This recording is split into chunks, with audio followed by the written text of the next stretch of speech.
अब तक हमने देखा था कि मानवीय श्वसन तंत्र में कैसे श्वसन प्रक्रिया में वायुमंडलीय ऑक्सीजन ऊतकों तक पहुंचती है और वहां पर पोषक तत्वों के एंजाइमी विघटन के बाद कैसे कार्बन डाइऑक्साइड श्वसन प्रणाली के द्वारा बाहर निकलती है। अब हम आगे बात करेंगे श्वसन तंत्र संबंधी विकार के बारे में, ठीक है, यानी कि डिसऑर्डर्स ऑफ रेस्पिरेटरी सिस्टम। तो यहाँ पे सबसे पहला विकार हमें देखने को मिलता है आरडीएस, शॉर्ट में नेम इसका आरडीएस। इसको अगर फुल फॉर्म देखें तो रेस्पिरेटरी डिस्ट्रेस सिंड्रोम।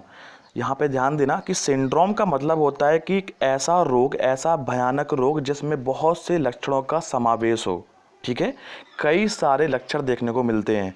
तो ये जो डिसऑर्डर है या कहें तो डिस्ट्रेस है, प्रॉब्लम है, जो भी है, वो खासकर प्री मैच्योर न्यूबॉर्न्स में देखने को मिलता है, यानी कि समय से पूर्व जब किसी नवजात शिशु का जन्म होता है तो उनमें जो सरफेक्टेंट होता है, एल्वलाई के अंदर एक लिक्विड होता है, ठीक है, यहाँ पे आपको बता दें फिर से, एल्वलाई के अंदर एक सरफेक्टेंट लिक्विड होता है जिसे बोलते हैं डीपीपीसी।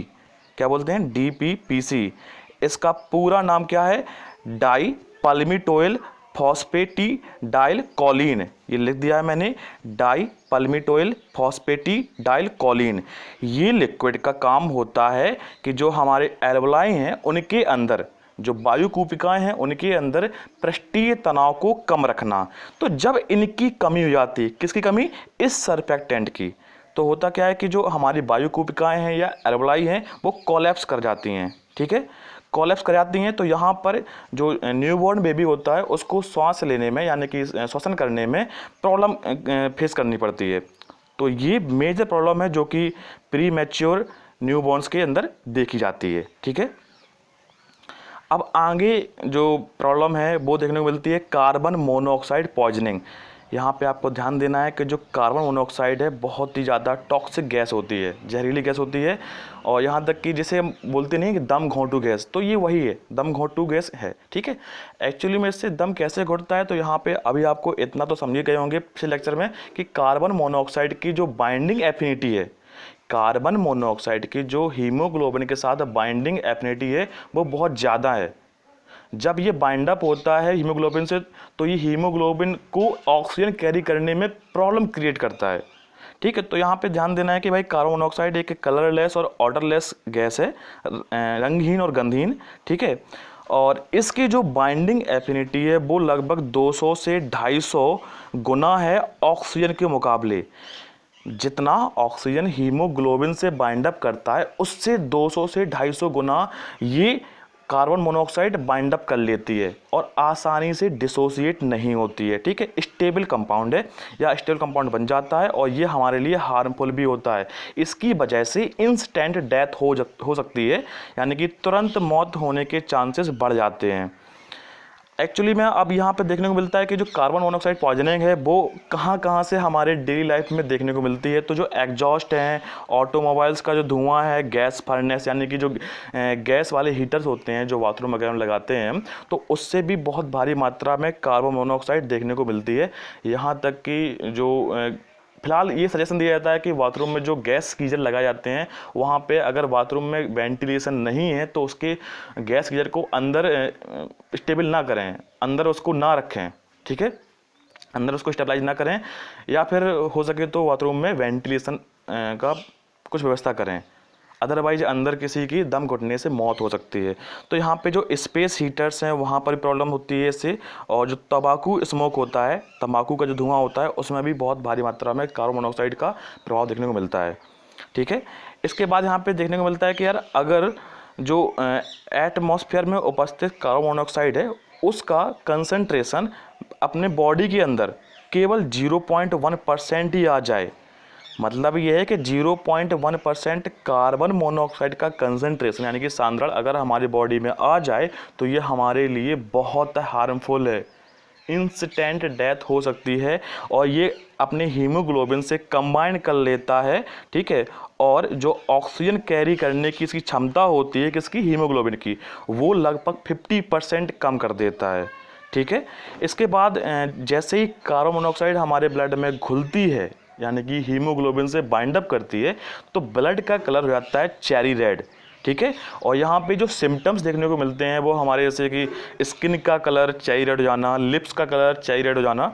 तो यहाँ पे जो स्किन का कलर है या स्किन टोन है वो चेंज हो जाता है, ठीक है।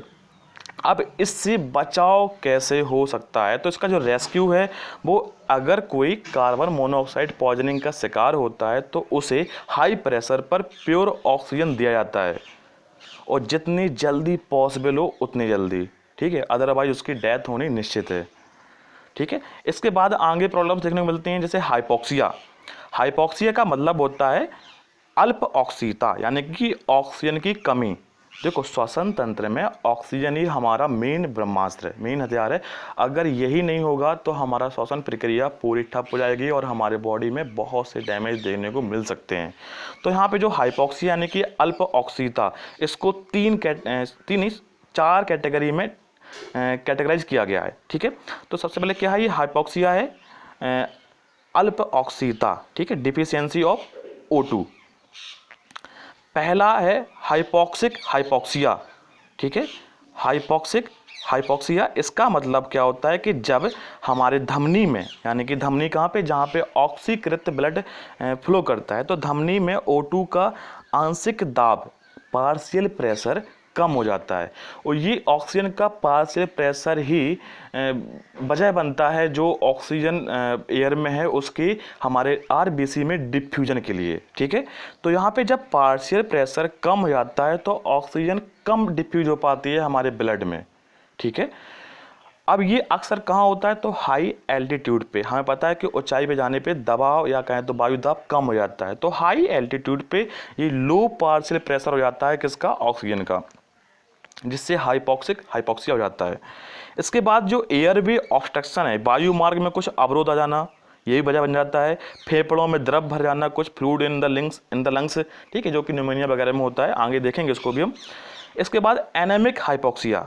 एनेमिक हाइपोक्सिया का मतलब यहाँ पे ये है कि रक्त की कमी, यानी कि हीमोग्लोबिन कम है, एनीमिया हमने पढ़ा था, हीमोग्लोबिन की कमी, आरबीसी की कमी, ठीक है।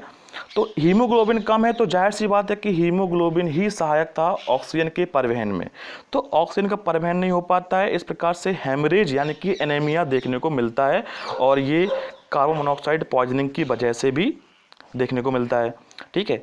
इसके बाद आता है इस्केमिक हाइपोक्सिया। इसमें क्या होता है कि ब्लड फ्लो में प्रॉब्लम्स हो जाती हैं, ब्लड फ्लो जो हमारे हो रहा है, ठीक है, उसमें प्रॉब्लम हो जाती हैं, और ये पार्शियल प्रेशर जो ऑक्सीजन का है वो तो ठीक है, लेकिन जो ऑक्सी हीमोग्लोबिन वो भी ठीक है, ठीक है। अब यहाँ पे जो ब्लड फ्लो में दिक्कत हो जाए, हमारी जो आर्टरी हैं या वेन्स हैं उनके अंदर डिस्टर्बेंस हो जाए, तो उसे कहते हैं इस्केमिक हाइपोक्सिया, ठीक है। बाकी पार्शियल प्रेशर और ऑक्सी हीमोग्लोबिन नॉर्मल रहता है यहाँ पे। इसके बाद बात आती है हिस्टोटॉक्सिक हाइपोक्सिया। ये जो हिस्टोटॉक्सिक वर्ड है ये बना है बर्ड से, किस बर्ड से, तो हिस्टोलॉजी से हालांकि ड्राइव हुआ है। तो हिस्टोलॉजी का मतलब होता है स्टडी ऑफ टिश्यू, ठीक है। ऊतकों का अध्ययन विज्ञान की किस शाखा में किया जाता है, तो उसे कहते हैं हिस्टोलॉजी, ठीक है। हिस्टोलॉजी में स्टडी ऑफ टिश्यू हो जाता है, टिश्यू की जाती है, ठीक है। Tissues are unable to use it. अब जो हिस्टोटॉक्सिक हाइपोक्सिया क्या होता है कि जो हमारे टिश्यूज हैं वो इस ऑक्सीजन का यूज नहीं कर पाते हैं साइनाइड पॉइजनिंग के कारण। आगे हम इसको डिस्कस करेंगे कि कैसे साइनाइड एक माइटोकॉन्ड्रिया में उपस्थित एंजाइम पर अटैक करता है, उसको वर्क नहीं करने देता है और एटीपी फॉर्मेशन में प्रॉब्लम क्रिएट करता है।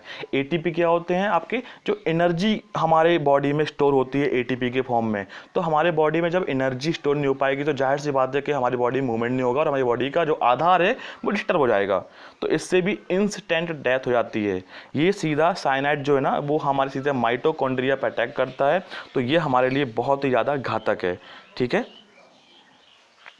अब देखते हैं कि साइनाइड हमारे माइटोकॉन्ड्रियल एंजाइम जिसका नाम है साइटोक्रोम सी ऑक्सीडेज, इस पर अटैक करता है, इसको अपना काम नहीं करने देता है, ठीक है। ये साइटोक्रोम सी ऑक्सीडेज का मेन फंक्शन होता है एटीपी के स्टोरेज में हेल्प करना, तो एटीपी के बनने में समस्या क्रिएट करता है साइनाइड, ठीक है, और इंस्टेंट डेथ होने के चांसेस बढ़ जाते हैं। स्मोकिंग की इफ़ेक्ट देखें तो धूम्रपान के दुष्प्रभाव, यहाँ पे जो पहला हमारा पदार्थ है वो है निकोटिन। निकोटिन क्या करता है कि हमारे जो टर्मिनल ब्रोंक्यूल्स हैं, ठीक है, टर्मिनल ब्रोंक्यूल्स को जो कस देती है, एक तरह से थोड़ा सा कंट्रिस्ट कर देती है, कॉन्स्ट्रिक्ट कर देती है, जो टर्मिनल ब्रोंक्यूल्स हैं उनमें कसन उत्पन्न कर देती है, तो जिससे हमें श्वसन में दिक्कत होती है।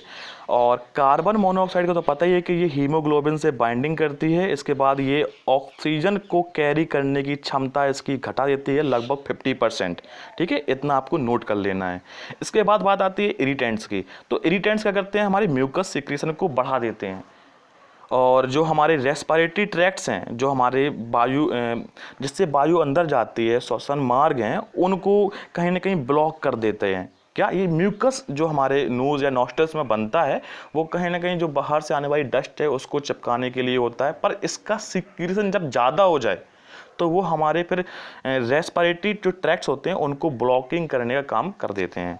तो इसे ये अच्छा, जो म्यूकस सीक्रेट हुआ इतना ज़्यादा, तो इससे क्या होता है कि जो सिलेरी मसल्स होती हैं जिनसे हमारा म्यूकस सीक्रेट होता है वो भी डिस्टर्ब हो जाती हैं और वो ख़त्म लगभग हो ही जाती हैं और सही से फंक्शन नहीं करती हैं।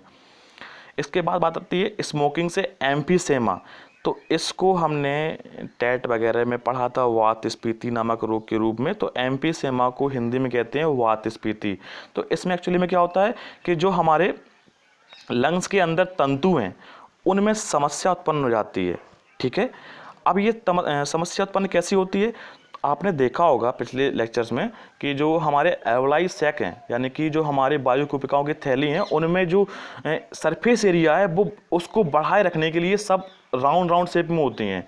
तो जब अंदर का सरफेस एरिया कम हो जाए, पृष्ठ क्षेत्र कम हो जाए, तो जाहिर सी बात है कि श्वसन में कहीं ना कहीं समस्या तो आएगी और ऑक्सीजन का डिफ्यूजन लेवल कम हो जाएगा, और ये प्रॉब्लम नॉन रिपेरेबल है, यानी कि इसका इलाज नहीं हो पाता है। एक बार जो टिश्यू है या तंतु जो भी चीज़ें हैं आपके अंदर डैमेज हो गई एल्वोलाई के अंदर, तो ये डैमेज हो ही जाती हैं, फिर आपको दिक्कत होती है और आपको श्वसन के लिए कुछ सहायक यंत्रों का प्रयोग करना पड़ता है, ठीक है। जैसे कि आपने देखा होगा कुछ मूवी वगैरह में वो जो पंप लिए रहते हैं, वो हालांकि दमा वाले केस में ज़्यादा देखने को मिलता है, पर यहाँ पे भी आपको कुछ रेस्पिरेटरी सहायक यंत्रों का यूज करना पड़ता है। इसके बाद बात आती है chronic obstructive pulmonary disease, COPD। इसको शॉर्ट में बोलते हैं COPD, ठीक है, इंपॉर्टेंट है। यहाँ पे क्या होता है कि वायु प्रवाह में अवरुद्ध होता है, एयर फ्लो में ऑब्स्ट्रक्शन, ठीक है, एयर फ्लो में ऑब्स्ट्रक्शन। दो रोग यहाँ पे देखने को मिलते हैं, पहला है एम्फीसेमा, ठीक है, दूसरा है क्रोनिक ब्रोंकाइटिस। एम्फीसेमा के बारे में हम बात कर चुके थे। यहाँ पे एक्चुअली में क्या हुआ था कि हमारा जो सरफेस एरिया है वो कम हो गया था, ठीक है। अब बात करें क्रोनिक ब्रोंकाइटिस की, तो इसमें एक्चुअली में क्या होता है कि जो हमारी म्यूकस ग्लैंड्स हैं, जो हमारे नॉस्ट्रल्स में चिपचिपा पदार्थ निकलता है, वो जो ग्लैंड्स हैं उनकी साइज और उनकी मात्रा में वृद्धि होती है। तो जाहिर सी बात है कि हमारे जो एयर फ्लो जो ट्रैक्ट्स हैं उनमें अवरुद्ध यानी कि ऑब्स्ट्रक्शन देखने को मिलता है।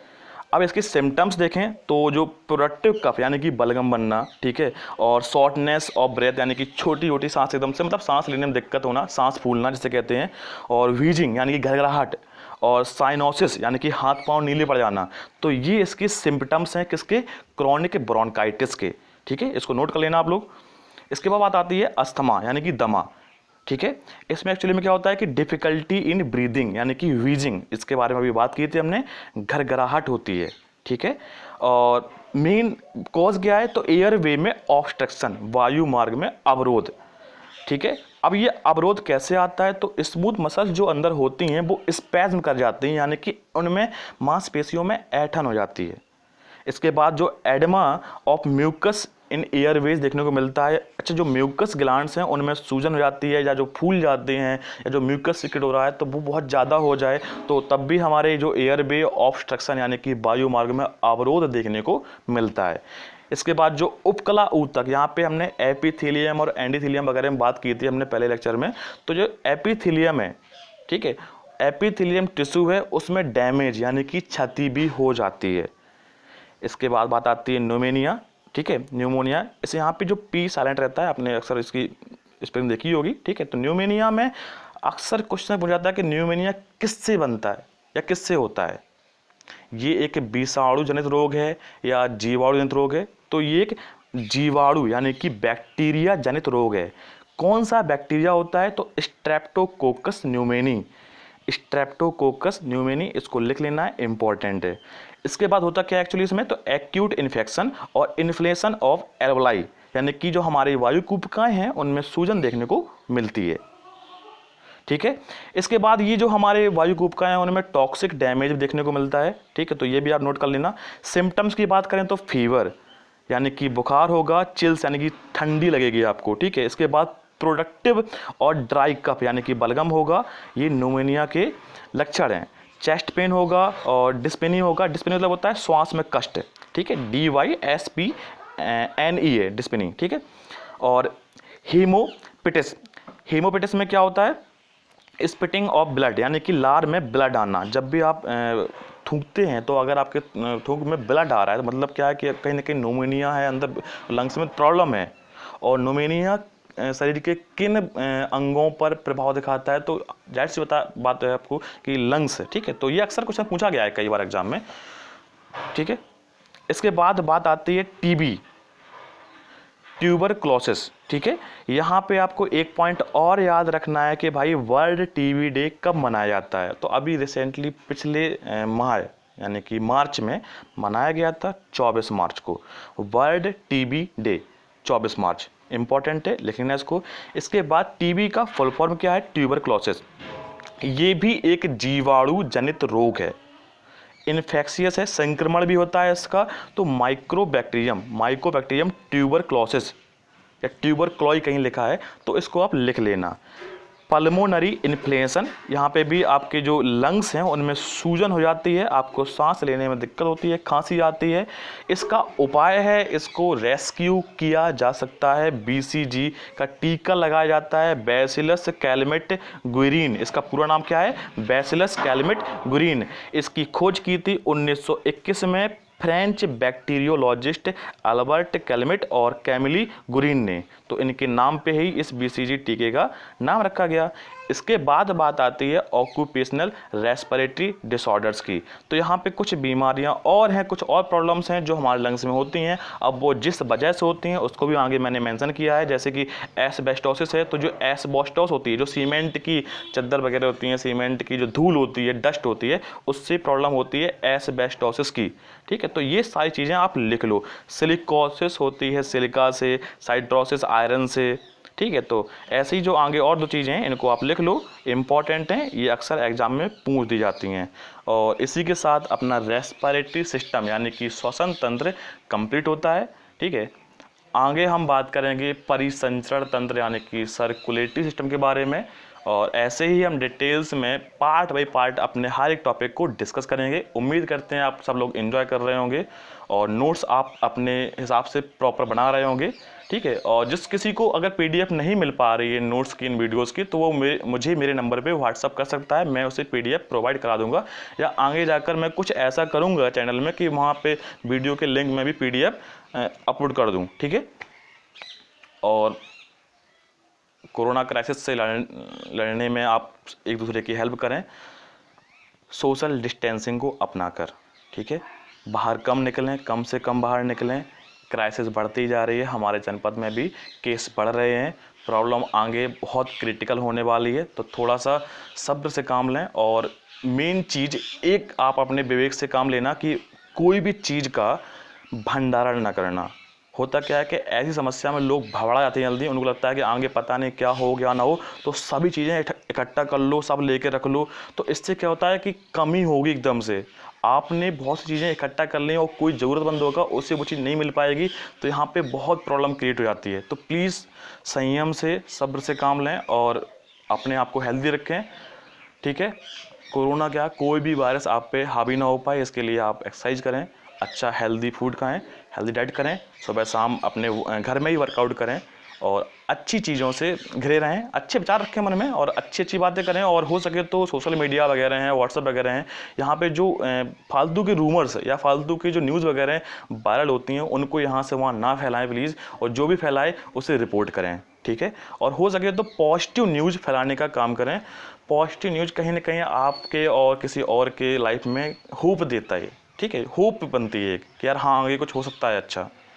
तो प्लीज़ होपफुल बने और लोगों को भी होप दें। और इसी के साथ this is Sunny Chauhan signing off. Thank you for watching.